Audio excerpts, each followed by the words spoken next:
ഇന്നത്തെ വീഡിയോയിൽ ഞാൻ എക്സ്പ്ലെയിൻ ചെയ്യാൻ പോകുന്നത് ക്ലോഷേഴ്സ് എന്ന കൺസെപ്റ്റാണ്. എല്ലാ ഇന്റർവ്യൂ ക്വസ്റ്റ്യൻസിനും നിങ്ങൾക്ക് പ്രൈമറി ആയിട്ട് കിട്ടുന്ന ഒരു ക്വസ്റ്റ്യൻ ആയിരിക്കും വാട്ട് ഈസ് ക്ലോഷർ ആൻഡ് ഇതെങ്ങനെയാണ് വർക്ക് ചെയ്യുന്നത്.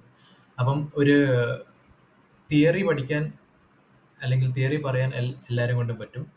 പക്ഷേ ഇതിൻ്റെ ഇന്റേണൽ വർക്കിംഗ് നിങ്ങൾക്ക് പ്രോപ്പറായിട്ട് അറിഞ്ഞു കഴിഞ്ഞാൽ നിങ്ങൾക്ക് ഒരിക്കലും ഇത് മറന്നു പോകില്ല. അതുകൊണ്ട് വീഡിയോ എൻഡ് വരെ കാണുക.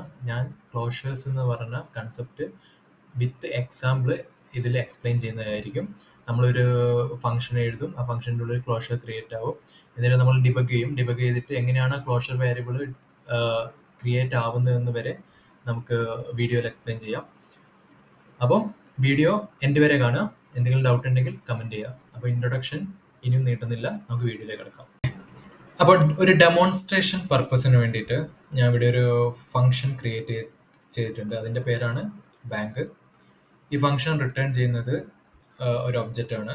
ഈ ഒബ്ജക്റ്റിൽ 3 മെത്തേഡ്സ് ഉണ്ട്. ഒന്ന് ഡെപ്പോസിറ്റ്, ഒന്ന് വിഡ്രോ, ഒന്ന് ഷോ ബാലൻസ്. ആ പേരെങ്ങനെയാണോ അതേ ഫംഗ്ഷനാലിറ്റിയാണ് അവർ ചെയ്യുന്നത്. ഒന്ന് പൈസ ഡെപ്പോസിറ്റ് ചെയ്യും, വിഡ്രോ ചെയ്യും, അക്കൗണ്ട് ബാലൻസ് കാണിക്കും. അത്രയേ ഉള്ളൂ, സിമ്പിൾ സാധനം. ഇനി നമുക്ക് ക്ലോഷർ എന്താന്ന് നോക്കാം. അപ്പോൾ ക്ലോഷർ എന്താണെന്ന് പറഞ്ഞാൽ, ക്ലോഷർ എന്താണെന്ന് പറയുന്നതിന് മുമ്പേ ഒരു ഫംഗ്ഷൻ എങ്ങനെ എക്സിക്യൂട്ട് ചെയ്യുന്നതെന്ന് നിങ്ങൾ അറിഞ്ഞിരിക്കണം. ജാവാ സ്ക്രിപ്റ്റിൽ എങ്ങനെയാണ് ഒരു ഫംഗ്ഷൻ എക്സിക്യൂട്ട് ചെയ്യുന്നത്. ഓക്കെ,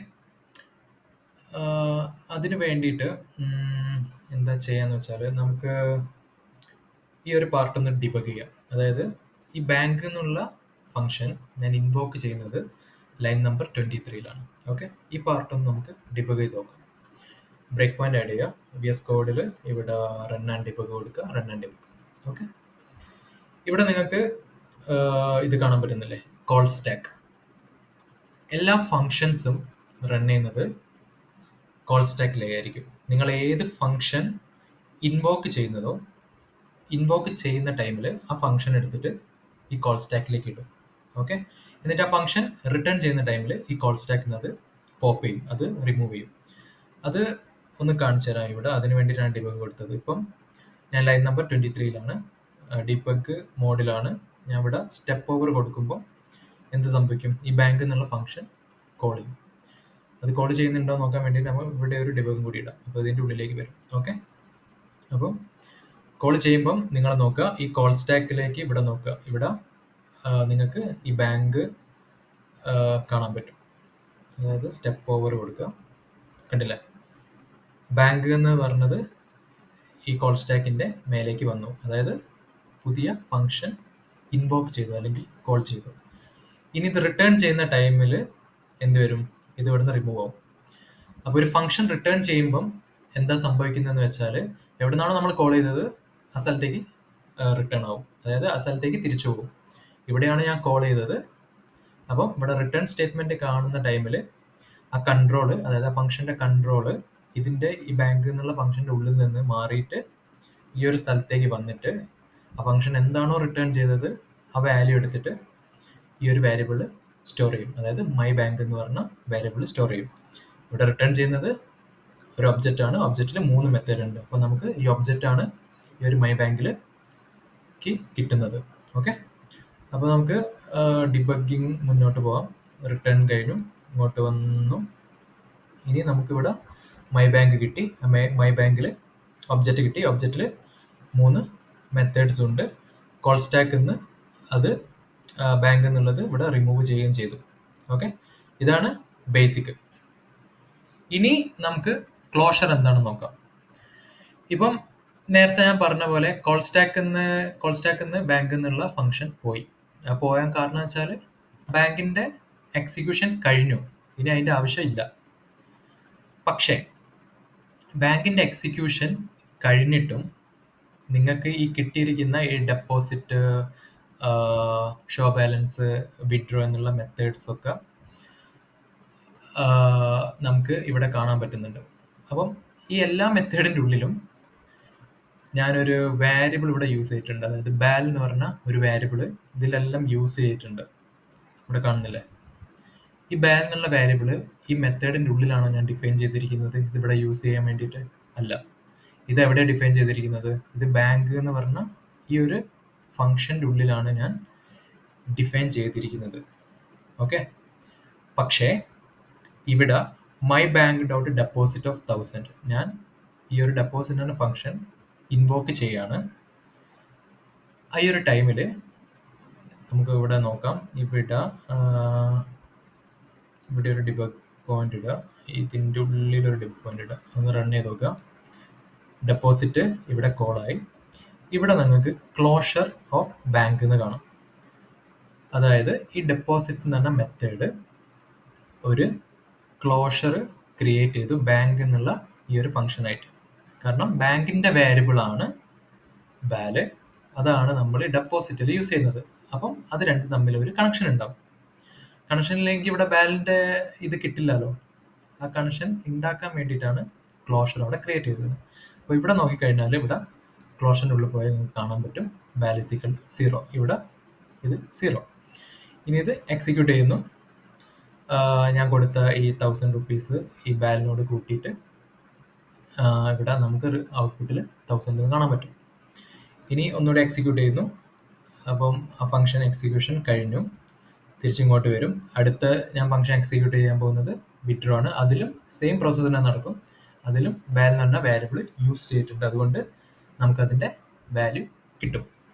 അപ്പം ഇവിടെ നിങ്ങൾ ശ്രദ്ധിക്കേണ്ടതെന്ന് വെച്ചാൽ വാൽ എന്നുള്ള ഈ വാല്യൂബിള് ഡിഫൈൻ ചെയ്തിരിക്കുന്നത് ബാങ്ക് എന്നുള്ള ഫംഗ്ഷനിലും, പക്ഷെ ഇത് നമുക്ക് ഇപ്പോഴും ആക്സസിബിൾ ആണ്.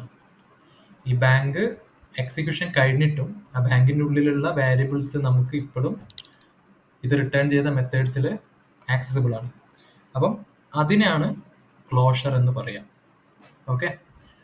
അപ്പം വേറൊരു രീതിയിൽ ചെറിയ ഷോർട്ടാക്കി പറയണമെങ്കിൽ എന്താ പറയുക, ഒരു ഫംഗ്ഷൻ, ആ ഫംഗ്ഷൻ്റെ ഉള്ളിൽ ഡിക്ലെയർ ചെയ്ത വാരിയബിള് ആ ഫംഗ്ഷൻ്റെ എക്സിക്യൂഷൻ കഴിഞ്ഞിട്ടും ആ വാരിയബിൾസിന് ആക്സസ് അതിൻ്റെ റിട്ടേൺ ചെയ്ത മെത്തേഡ്സിലോ ഫംഗ്ഷനിലോ കിട്ടുക, നമുക്ക് ആക്സസിബിൾ ആണ് എങ്കിൽ അതിനാണ് ക്ലോഷർ എന്ന് പറയാം. ഓക്കെ. അപ്പോൾ ഇത് മനസ്സിലായെന്ന് വിചാരിക്കുന്നു. ഇനി വേറൊരു കാര്യം കൂടി കാണിച്ചു തരാം. ഞാനിത് ഒന്നുകൂടി റീസ്റ്റാർട്ട് ചെയ്യാണ്. ഈ ഒരു ഡിബഗിങ് ഇവിടെ ഞാൻ ഒന്നുകൂടി ഇൻവോക്ക് ചെയ്യും. അപ്പോൾ ഡിബഗ് മോഡിലായി. ഇവിടെ നിങ്ങൾക്ക് ബാങ്ക് എന്ന് കാണാൻ പറ്റുന്നില്ല ഫംഗ്ഷൻ. ഈ ബാങ്കിൻ്റെ സ്കോപ്പിലേക്ക് പോയി കഴിഞ്ഞാൽ നിങ്ങൾക്ക് ഇവിടെ ഒരു സ്കോപ്പ് കാണാൻ പറ്റും, അതായത് ഗ്ലോബൽ സ്കോപ്പ്. ബൈ ഡിഫോൾട്ടായിട്ട് നമുക്ക് കിട്ടുന്നതാണ് ഗ്ലോബൽ സ്കോപ്പ്. ഓക്കെ. ഇനി ഞാനിത് ഇൻവോക്ക് ചെയ്യാൻ പോവാണ്. ഇൻവോക്ക് ചെയ്യുന്ന ടൈമിൽ ബാങ്കിൻ്റെ ഉള്ളിൽ പോയി ഇത് റിട്ടേൺ കഴിഞ്ഞതിന് ശേഷം ഇവിടെ മൈ ബാങ്ക് കിട്ടി, ഒബ്ജക്റ്റ് കിട്ടി. അതിൻ്റെ ഉള്ളിൽ ഓരോ മെത്തേഡിൻ്റെ ഉള്ളിലും നിങ്ങൾക്ക് സ്കോപ്പ് കാണാൻ പറ്റും. ഈ സ്കോപ്പിൻ്റെ ഉള്ളിൽ നിങ്ങൾക്ക് കാണാൻ പറ്റും ഈ ഓരോ മെത്തേഡും ഒരു ക്ലോഷർ പുറത്തുള്ള വേരിയബിളായ വാലായിട്ട് ക്രിയേറ്റ് ആയിട്ടുണ്ട്. വിഡ്രോയിലാണെങ്കിലും ഡെപ്പോസിറ്റിലാണെങ്കിലും ഷോ ബാലൻസിലാണെങ്കിലും മൂന്നിലും നിങ്ങൾക്ക് ഇവിടെ സ്കോപ്പിൻ്റെ ഉള്ളിൽ കാണാൻ പറ്റും. ഇതിൻ്റെ അർത്ഥം എന്ന് വെച്ചാൽ ബാങ്ക് റിട്ടേൺ ചെയ്താലും ഇതിൻ്റെ ഉള്ളിലുള്ള എല്ലാ മെത്തേഡ്സിനും ആ ബാങ്കിൻ്റെ വേരിയബിൾസ് ആക്സസ് കിട്ടും എന്നാണ് ഇവിടെ കാണിക്കുന്നത്. അപ്പോൾ ഇതിനാണ് ക്ലോഷർ എന്ന് പറയാം. ഇനി വേറെ ഒരു കാര്യം കൂടിയുണ്ട്. ഇതിപ്പം നമ്മൾ 3 മെത്തേഡിലും വാൽ എന്ന് പറഞ്ഞ വേരിയബിൾ യൂസ് ചെയ്യുന്നുണ്ട്. ഇനി ഒരു ഡൗട്ട് ഇവിടെ ഉണ്ടാവുമെന്ന് വെച്ചാൽ ഈ വാൽ എന്നുള്ള വാരിയബിൾ ഏത് മെത്തേഡിൽ യൂസ് ചെയ്യുന്നോ ആ ഒരു മെത്തേഡിന് മാത്രമായിരിക്കുമോ ക്ലോഷർ ക്രിയേറ്റ് ആവുക. അതായത് ഷോ ബാലൻസിൽ ഞാൻ വാല്യൂ യൂസ് ചെയ്യുന്നില്ല. ഈ ഒരു ടൈമിൽ ഇവിടെ ഷോ ബാലൻസിൻ്റെ ഇവിടെ ഷോ ബാലൻസിൽ അണ്ടർ സ്കോപ്പിൽ ഇവിടെ ക്ലോഷർ വാലെന്ന് നമുക്ക് കാണാൻ പറ്റുമോ ഇല്ലയോ, ഇതൊരു ക്വസ്റ്റ്യൻ ആവാം. അപ്പോൾ നമുക്ക് നോക്കാം.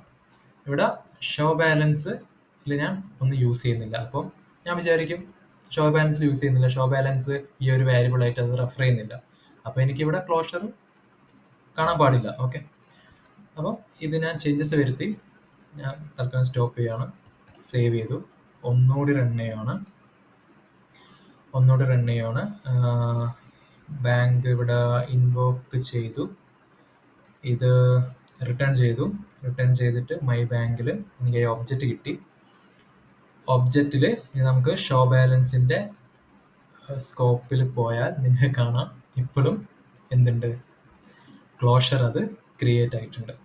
അതിൻ്റെ കാരണം എന്ന് വെച്ചാൽ ഈ ബാലൻസ് എന്നുള്ള വാരിയബിള് മറ്റുള്ള ഫങ്ഷൻസ് യൂസ് ചെയ്യുന്നുണ്ട്. അതായത് എവിടെയെങ്കിലുമൊക്കെ ഈ ബാൽ എന്ന് പറഞ്ഞ വാരിയബിള് യൂസ് ചെയ്യുന്നുണ്ടെങ്കിൽ അത് ഗ്ലോബലായിട്ട് നിങ്ങൾക്ക് അത് എന്താവും, ആക്സസിബിൾ ആയിരിക്കും. അതിന് ഒരു കാര്യം കൂടി ഞാൻ കാണിച്ചു തരാം. ഞാൻ എല്ലാ മെത്തേഡിൽ നിന്നും ഈ ബാൽ എന്ന് പറഞ്ഞ വാരിയബിള് ഞാൻ തൽക്കാലം ഒഴിവാക്കുകയാണ്. ഓക്കെ, ജസ്റ്റ് ഞാനിവിടെ എല്ലാം കമൻറ്റ് ചെയ്യാം. ഇതിൽ നിന്നും ഞാൻ കമൻറ്റ് ചെയ്യാം.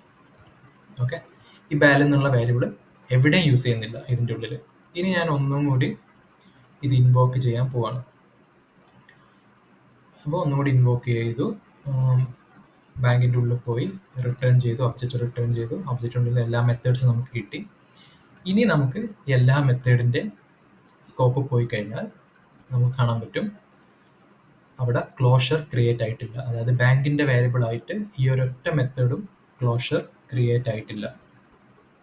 ഇത് കാണാൻ പറ്റും. കാരണം ആ ബാൽ എന്നുള്ള വേരിയബിൾ എവിടെ യൂസ് ചെയ്യുന്നില്ല. അതുകൊണ്ടാണ് ക്ലോഷർ ക്രിയേറ്റ് ആവാത്തത്. കാരണം എവിടെ യൂസ് ചെയ്തില്ലെങ്കിൽ എന്തിനാണ് ഈ ഒരു വാരിയബിൾ ജാവാസ്ക്രിപ്റ്റ് മെമ്മറിയിൽ വെക്കുന്നത്? അതിൻ്റെ ആവശ്യമില്ല. അപ്പോൾ ഇത് യൂസ് ചെയ്യാത്തതിനാൽ എന്ത് ചെയ്യും, ഈ ഒരു ബാങ്ക് എക്സിക്യൂഷൻ കഴിഞ്ഞു കഴിഞ്ഞാൽ ജാവാസ്ക്രിപ്റ്റിലെ ഗാർബേജ് കളക്ടർ ഉണ്ട്, അത് വന്നിട്ട് ഈ വാരിയബിളിനെ മെമ്മറിയിൽ നിന്ന് ഒഴിവാക്കും. അപ്പം ഇത്രയേ ഉള്ളൂ ക്ലോഷർ. ഞാൻ ഒന്നുകൂടി ഒന്ന് സമ്മറൈസ് ചെയ്ത് പറയാം. ക്ലോഷറിന് ഇപ്പം നിങ്ങളുടെ ഇൻ്റർവ്യൂവിൽ ചോദിക്കുകയാണെങ്കിൽ നിങ്ങൾ എന്ത് പറയണമെന്ന് വെച്ചാൽ, ഒരു ഫങ്ഷൻ, ആ ഫങ്ഷനിൽ നിങ്ങൾ ഡിക്ലെയർ ചെയ്ത വാരിയബിൾസ് ആ ഫങ്ഷൻ്റെ എക്സിക്യൂഷൻ കഴിഞ്ഞാലും ആ ഫങ്ഷൻ്റെ ഉള്ളിലുള്ള ഏതെങ്കിലും ഒരു മെത്തേഡിൽ ആ വാരിയബിൾസ് യൂസ് ചെയ്യുന്നുണ്ടെങ്കിൽ അത് സ്റ്റിൽ ആക്സസിബിൾ ആയിരിക്കും. അപ്പോൾ ഫങ്ഷൻ അവിടെ എക്സിക്യൂഷൻ കഴിഞ്ഞാലും ആ വാരിയബിൾസ് ആ ഫങ്ഷനുള്ള വേറെ ഏതെങ്കിലും മെത്തേഡ്സോ അല്ലെങ്കിൽ വേറെ ഏതെങ്കിലും ഫങ്ഷൻസോ ഏതെങ്കിലുമൊക്കെ യൂസ് ചെയ്യുന്നുണ്ടെങ്കിൽ അവിടെ ഒരു ക്ലോഷർ ക്രിയേറ്റ് ആവും. അതിനാൽ ആ ഒരു വാരിയബിൾസിനെ ജാവാസ്ക്രിപ്റ്റ് ഓർത്ത് വെക്കും. അതായിരുന്നു ആ ഈ വാരിയബിൾ, അത് ഔട്ടർ എന്ന് പറഞ്ഞാൽ അല്ലെങ്കിൽ ഔട്ടർ ഫങ്ഷനിൽ ഡിഫൈൻ ചെയ്ത വാരിയബിളാണ്, അതാണ് ഞാൻ ഇവിടെ യൂസ് ചെയ്യുന്നതെന്ന് ജാവാസ്ക്രിപ്റ്റ് ഓർത്ത് വെക്കും. അപ്പം ഈ ഒരു എന്താ പറയുക, ഈ ഒരു പ്രോസസ്സിനാണ് ശരിക്കും ക്ലോഷർ എന്ന് പറയുന്നത്. അപ്പോൾ ഇൻ്റർവ്യൂ ചോദിക്കുമ്പോൾ നിങ്ങൾ തിയറി പറയുന്നതിനെക്കാട്ടും ബെസ്റ്റ് എന്ന് പറഞ്ഞാൽ ഇങ്ങനെ ഒരു ചെറിയൊരു സാമ്പിൾ ക്രിയേറ്റ് ചെയ്യുക. എന്നിട്ട് ഇന്ന സാധനങ്ങളാണ് ഇപ്പോൾ ഇവിടെ ഫങ്ഷൻ ഞാൻ എക്സിക്യൂട്ട് ചെയ്ത് കഴിഞ്ഞിട്ടും എനിക്ക് അതിൻ്റെ ഉള്ളിലുള്ള ഡെപ്പോസിറ്റ് എന്ന് പറഞ്ഞ ഒരു മെത്തേഡിൽ ഞാൻ ആ വാരിയബിൾ യൂസ് ചെയ്യുന്നുണ്ട്, സ്റ്റിൽ എനിക്ക് ആക്സസിബിൾ ആണ്. അപ്പോൾ ജാവാസ്ക്രിപ്റ്റ് ഈ ഒരു മെത്തേഡും ഈ ഒരു വാരിയബിളും തമ്മിൽ ക്ലോഷർ അവിടെ ക്രിയേറ്റ് ചെയ്തത്. അതുകൊണ്ടാണ് എനിക്ക് അത് ആക്സസിബിൾ ആണെന്ന് നിങ്ങൾക്ക് പറഞ്ഞു കൊടുക്കാൻ സാധിക്കുമെങ്കിൽ നിങ്ങൾ പാസ്സാണ് ഇൻ്റർവ്യൂ, വേറെ ഒന്നും നോക്കാനില്ല. അപ്പം ഇതൊക്കെ മനസ്സിലായി എന്ന് വിചാരിക്കുന്നു. എന്തെങ്കിലും ഡൗട്ട് ഉണ്ടെങ്കിൽ കമൻറ്റ് ചെയ്യുക. അതേപോലെ നിങ്ങളുടെ ഇൻ്റർവ്യൂവിന് പ്രിപ്പയർ ചെയ്യുന്ന ഫ്രണ്ട്സുകൾ ഉണ്ടെങ്കിൽ അവർക്ക് വീഡിയോ ഷെയർ ചെയ്യുക. ഇനി നല്ലൊരു വീഡിയോ ആയിട്ട് ഇനിയും വരുന്നതായിരിക്കും. നിങ്ങൾക്ക് എന്തെങ്കിലും വീഡിയോ ഇങ്ങനെ ഇതേപോലെ എക്സ്പ്ലെയിൻ ചെയ്യണമെങ്കിൽ അതും കമൻറ്റ് ചെയ്യാം. ഇത് ശരിക്കും മനസ്സിലായിട്ടുണ്ടോ എന്ന് മനസ്സിലായിട്ടുണ്ടെന്ന് വിചാരിക്കുന്നു. കാരണം ഇത്രയും എനിക്ക് എക്സ്പ്ലെയിൻ ചെയ്യാൻ പറ്റുള്ളൂ. അപ്പം thank you so much for watching my video. See you next time. Bye.